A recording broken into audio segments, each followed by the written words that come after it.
You're listening to the Fanalist Podcast. Follow on Twitter at the Fanalist POD.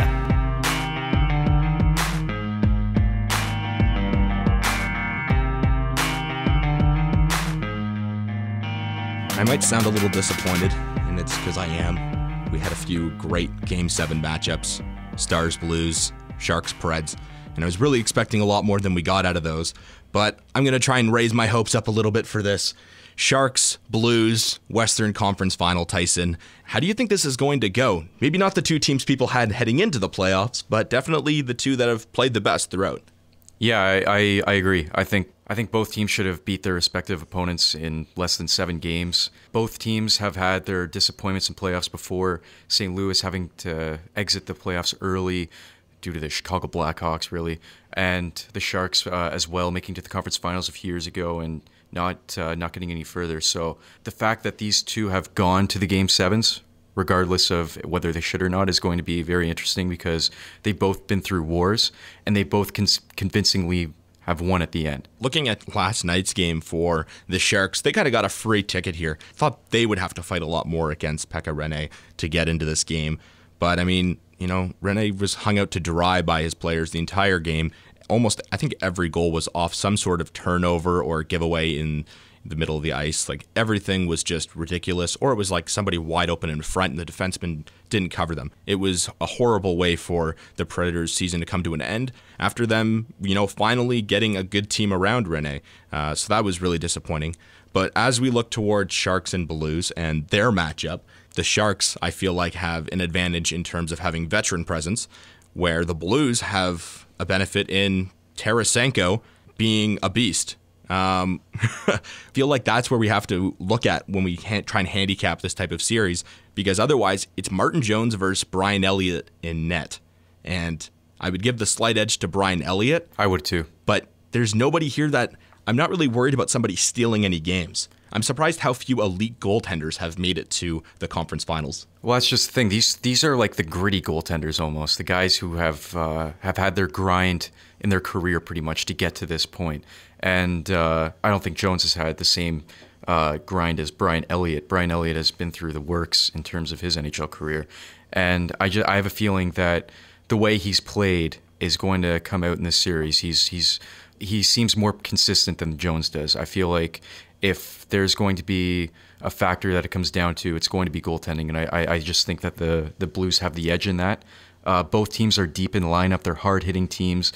It's going to be an exciting, fast-paced series for the most part. But I think it'll come down to goalies and St. Louis with the edge in that. Yeah, with goaltending. Martin Jones, I'm not convinced about him in tight games. I think if the Sharks get leads, I mean, with any team, you're better off having leads.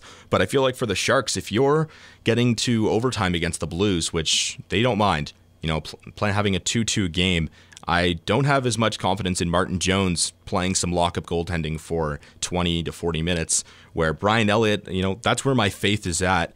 He's more dependable at the end of the day. Yeah, he's much more dependable.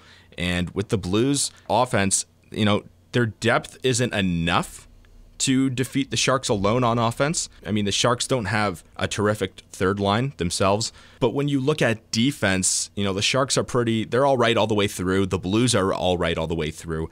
And it's really going to come down to the star players in this series. And I really believe that. I think, you know, with Thornton, Marleau, Pavelski, those guys are really going to have to get it done for the Sharks. And for the Blues, Tarasenko is going to have to be a beast. And some of these other guys are really going to have to step up. And we've seen that in this last series against Dallas. A high-scoring team. Oh, like, they've been phenomenal. There was once a point where Ken Hitchcock was asked, this was, I think, last season, he was told that teams that win in the NHL have to score 4 goals a night. And he said, that's ridiculous. Teams can't score 4 goals a night. Meanwhile, everyone that's won Stanley Cups has had to repeatedly be able to score 4 goals a night, or even to make the playoffs. That's how you win games. Like, 4 goals is kind of the magic number, where teams win the majority of games when they reach 4 goals, which doesn't surprise anybody. But just when you only get 3, the likelihood of you winning is so much lower. So now the Blues, they just have this offense that has been generating so much against Lettinen last round, and I don't feel like Martin Jones is a huge step up from that. I'm not worried. I'm kind of giving the Blues an edge when it comes to their offense because we've seen so many guys step up lower in the lower in the lineups, and their goaltending. I feel like Brian Elliott, if it gets down to the third period, down to overtime, I trust him. I don't really trust Martin Jones. And defensively, I would say the same edge toward St. Louis, although the edge isn't that large. It's not like offensively they're that much better than the San Jose Sharks. I think it really comes down to just a few players, just a few. Like it's not like it's night and day between these two teams, and that's why I think it'll go 7 games. I think it'll be a tight series. Yeah, I think it's going to be all 1-goal games for sure. I don't see anyone really getting away with one. If anyone does dominate the series, I would say it's going to be the Blues. If you told me the series is done in 5 games, who wins? It's the Blues, and I have no doubt about that. But if you're telling me it's going to 7 games, that's how the Sharks are going to have to win this series. Is they're going to have to grind it out, because they're not going to win both games in St. Louis. They're not going to win both games at home. It's going to be back and forth the whole way through in order for the Sharks to get this, because the Blues are going to be giving the same energy game after game, and I feel like the Sharks will as well, but the goaltending won't be the same, all the way throughout. And if you look at who's had the tougher pathway to get to this point, it's definitely the St. Louis Blues, the Chicago Blackhawks, and the Dallas Stars. Are you kidding me? Those are 2 of the toughest teams in the West, I thought, heading into this playoffs. And they were able to skate through them. Not skate through them, like destroy them, but they were able to get through them, get to this point, and I feel like they're destined to go to the Stanley Cup. I mean, the Sharks did have to get through the Kings. Oh, I'm not doubting their pathway either, but I'm just saying if you were to pick the tougher one, without question, it was the St. Louis Blues. For sure. It's kind of like when we looked at the Eastern Conference, Pittsburgh, they've already gone through the Rangers and the Capitals. It'd be a shame now if they couldn't get through the Lightning.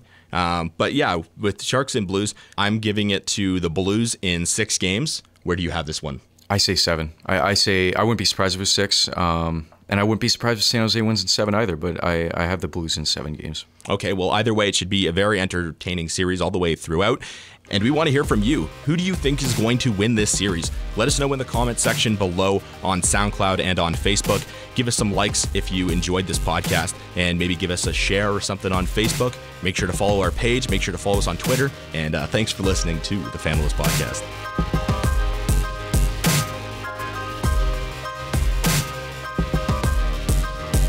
Hey guys, thanks for tuning into the Fanalist Podcast. I'm Tyson, and you can follow us at the Fanalist POD.